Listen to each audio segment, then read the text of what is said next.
السلام علیکم friends, welcome to کتاب نگری یوٹیوب چینل کتابوں کی نگری میں خوش آمدید۔ میں ہوں آپ کی ہوسٹ اقراء یاسین اور آج میں آپ کے لیے لے کر آئی ہوں ہمنا تنویر کے قلم سے تحریر کردہ آپ سب کے فیوریٹ ناول سیکرٹ کے ایپیسوڈ نمبر 20 کو لے کر۔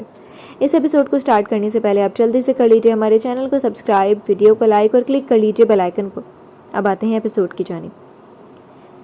وہ آئینے کے سامنے آتی خود پر نظر ڈالنے لگی۔ سیاہ رنگ کی ٹی شرٹ پر سیاہ رنگ کا کوٹ پہنے وہ سوگ کی داستان معلوم ہو رہی تھی۔ اس نے ڈریسنگ سے پونی اٹھائی اور گولڈن براؤن بالوں کو باندھنے لگی۔ آنکھوں کی سرخی اور سوجن اس کے رونے کی چکلی کھا رہی تھی۔ وہ سیاہ رنگ کے جوتوں میں پاؤں ڈالتے ہوئے دروازے کی سمت بڑھ گئی۔ آج گھر میں ایک نامعلوم سی خاموشی گونج رہی تھی۔ وہ دائیں جانب سے زینے اترتی لاؤنج میں آ گئی۔ سوائے ملازم کے اسے کوئی دکھائی نہیں دیا۔ ذات گھر نہیں آیا؟ حریم نے ملازم کو مخاطب کیا۔ نہیں میم، البتہ ڈرائیور مائرہ کو لے کر کے۔ اس نے سر کو نفی میں حرکت دی۔ کس قبرستان گئے ہیں وہ، معلوم ہے تمہیں؟ وہ پھر سے گویا ہوئی۔ میم ڈرائیور کو معلوم ہے، باہر ہے وہ۔ اچھا۔ وہ سر ہلاتی دروازے کی سمت بڑھ گئی۔ مجھے قبرستان لے جاؤ جہاں مائرہ کو چھوڑ کر آئے۔ وہ اسپاٹ انداز میں کہتی عقبِ نشست کا دروازہ کھولنے لگی۔ ایک نظر اس نے لان میں دیوانہ وار برستی بارش پر ڈالی جو تیز ہوا کو ساتھ لیے ہوئی تھی۔ میڈم میں تو انہیں ہاسٹل چھوڑ کر آیا ہوں۔ وہ عقبِ نشست کے سامنے آتا الجھ کر اسے دیکھنے لگا۔ تمہیں نہیں معلوم ذات کس قبرستان گیا؟ وہ صدمے سے اسے دیکھنے لگی۔ نہیں میڈم، ان کے ساتھ کوئی ڈرائیور نہیں گیا، اس لیے کسی کو معلوم نہیں ہے۔ اس کے لا علمی کے اظہار نے حریم کو فکر میں ڈال دیا۔ میں کیسے جاؤں اب؟ ذات تو بہت غصے میں ہے۔ میرا فون، وہ کہتی ہوئی پینٹ کے جیب پر ہاتھ مارنے لگی۔ وہ تو کمرے میں۔ وہ سر پر ہاتھ مارتی تیزی سے گاڑی سے باہر نکلی۔ کمرے میں بھاگ کر آتے آتے اس کا تنفس پھولنے لگا۔ وہ لمبے لمبے سانس لیتی مائرہ کا نمبر ملانے لگی۔ ایسے وقت میں فون کا دھیان کسی ہوگا؟ جب مسلسل بیل کے بعد ناکامی ہوئی تو وہ خود پر استہزائیہ ہنسی۔ احان کا نمبر؟ وہ بڑبڑاتی ہوئی فون میں چیک کرنے لگی مگر بے ساختہ ہاتھ ساکت ہو گئے۔ میں نے تو کبھی اس کا نمبر نہیں لیا، یہ نہیں۔ بولتے بولتے چہرے پر مایوسی در آئی۔ آنکھوں سے دو موتی ٹوٹ کے رخسار پر آ گرے۔ اس نے ڈبڈباتی آنکھوں سے دروازے کو دیکھا اور وہیں بیٹھ کے ساتھ ٹیک لگا کر قالین پر بیٹھ گئی۔ کتنی بدقسمت ہوں میں، ان کے آخری رسومات میں شرکت ہی نہ کر سکی۔ اس نے اپنی قسمت پر افسوس کرتے ہوئے سر پیچھے کر کے بیڈ پر رکھ لیا۔ میں نے کیوں موم کو بتایا؟ کیوں حریم کیوں؟ وہ ہاتھ میں پکڑا فون بائیں جانب دیوار پر مارتی ہوئی چلائی۔ میری وجہ سے یہ سب ہوا، ذات کو کیا کہوں گی میں؟ اس نے کہتے ہوئے چہرہ دونوں ہاتھوں سے چھپا لیا۔ کاش میں موم کو کچھ نہ بتاتی، نہ وہ آتی نہ چچی جان۔ اس سے آگے آنسوؤں کا گولا حلق میں پھنس گیا۔ مجھ سے بہت بڑی خطا ہو گئی، میرے باعث کیے۔ اس نے چہرے سے ہاتھ ہٹا کر ارد گرد دیکھنا شروع کر دیا۔ موم نے کیوں کیا ایسا؟ وہ اس حد تک کیسے جا سکتی ہیں؟ کیسے وہ چچی کا قتل؟ وہ الجھ کر کہتی نفی میں سر ہلانے لگی۔ کیسے اتنی سنگ دل بن سکتی ہیں آپ؟ وہ اپنے ذہن میں چلتے نوشین کے چہرے سے مخاطب تھی۔ یہ کون سا روپ ہے آپ کا جس کا ادراک اب ہوا ہے مجھ پر، جس سے اب روشناس ہوئی ہوں میں؟ میرے سامنے آپ نے انہیں کیسے؟ وہ تو اتنی اچھی تھی، کیا بگاڑا تھا انہوں نے آپ کا؟ وہ دکھ اور بے یقینی کے بھنور میں گھلتی جا رہی تھی۔ وہ یہی خود کلامی کرتی کب ہوش سے بیگانہ نیند کی آغوش میں چلی گئی اسے بھی معلوم نہیں ہوا۔ احساس تب ہوا جب اس کی آنکھ کھلی۔ نہ جانے رات کا کون سا پہر تھا۔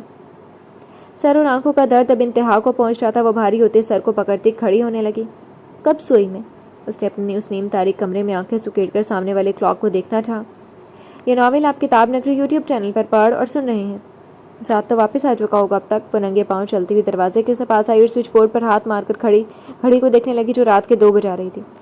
کیسے میری آنکھ لگ گئی؟ وہ پونی سے نکلتے بالوں کو دونوں ہاتھوں سے سمیٹتی بڑبڑائی۔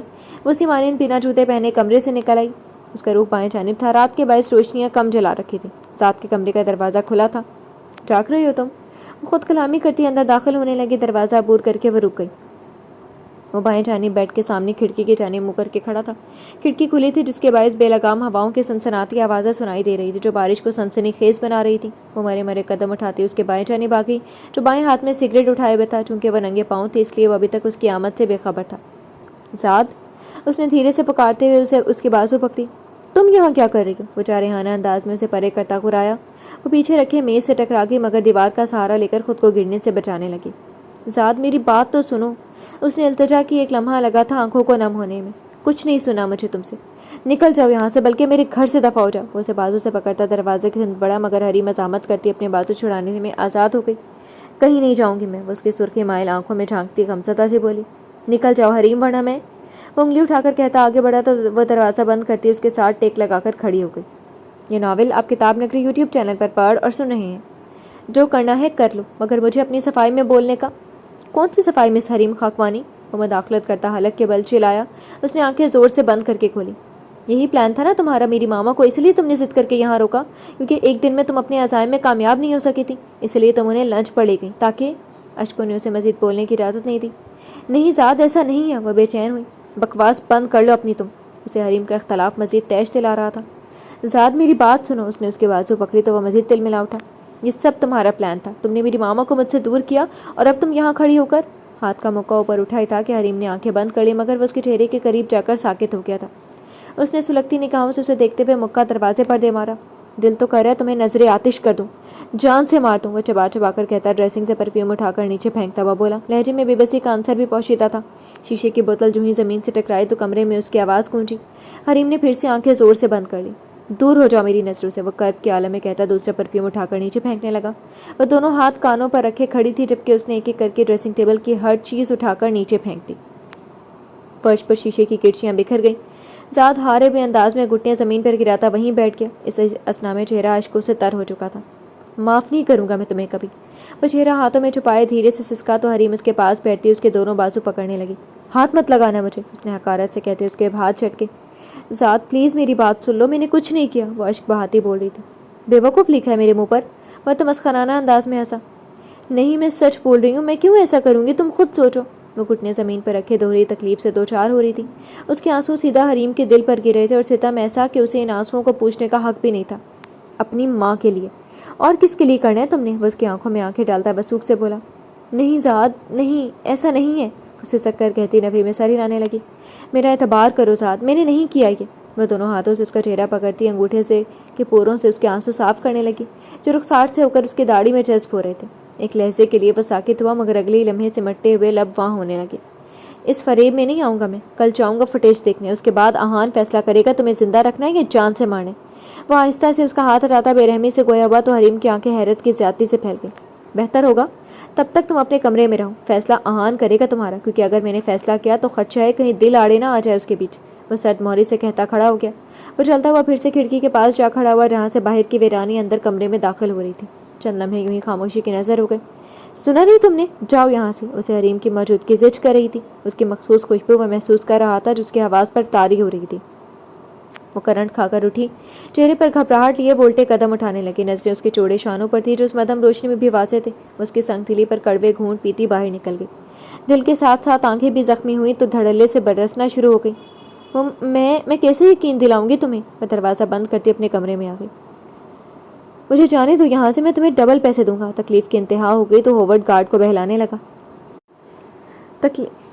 وہ بت بنا سامنے دروازے کو دیکھتا رہا، مبادا کچھ سنا ہی نہ ہو۔ کیسے نکلوں میں یہاں سے، مجھے تو اپنی ٹانگیں بھی محسوس نہیں ہو رہی ہیں۔ وہ تشویش سطح سے سر جھکا کر اپنی ٹانگوں کو دیکھنے لگا۔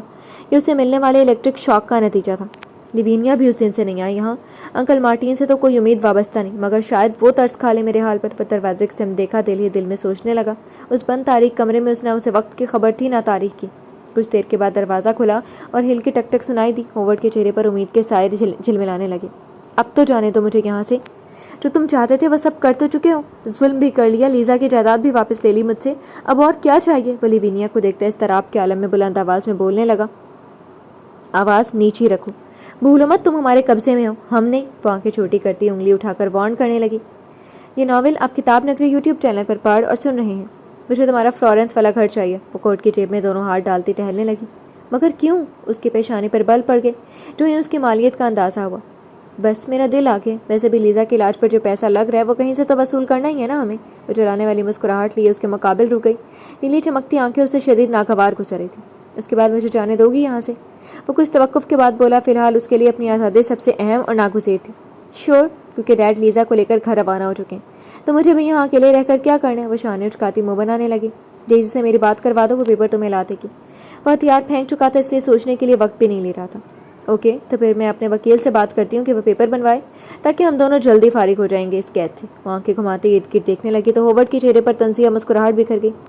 تم کسی قید کی زد میں نہیں ہو؟ ہاں، میرے بارے میں کہہ سکتی ہو۔ جو تم نے کیا اس کے بعد تو یہ سزا کچھ بھی نہیں۔ ڈیڈ تو بہت شفاق بن رہے تھے، یہ تو میری عنایت سمجھو کہ اتنے پر اکتفا کیا انہوں نے، ورنہ تم یاد رکھتے کہ مارٹین نوسٹرا سے سزا کا مزہ چکھا ہے تم نے کبھی؟ وہ اس کا منہ دبوچتی جھکی اور غضبناک نگاہوں سے اسے دیکھنے لگی۔ فراموش تو اب بھی نہیں کروں گا۔ وہ اپنی گرے نگاہیں اس کی نیلی نگاہوں میں ڈالتا چبا چبا کر بولا۔ زندگی میں ملنے والے سبق یاد بھی رکھنے چاہیے، فراموش نہیں کرنے چاہیے انہیں۔ اس کا جبڑا چھوڑتی مسکراتے ہوئی پیچھے ہو گئی۔ مبادا اس کے لیے یہ کوئی تفریح کا سامان ہو۔ جتنی جلدی پیپر بن سکتے ہیں بناؤ، آدھا تو مار چکی ہو مجھے، کم از کم اب مجھے جانے دو یہاں سے۔ اس کے لہجے کی بے صبری لیوینیا کو دلی سکون مہیا کر رہی تھی۔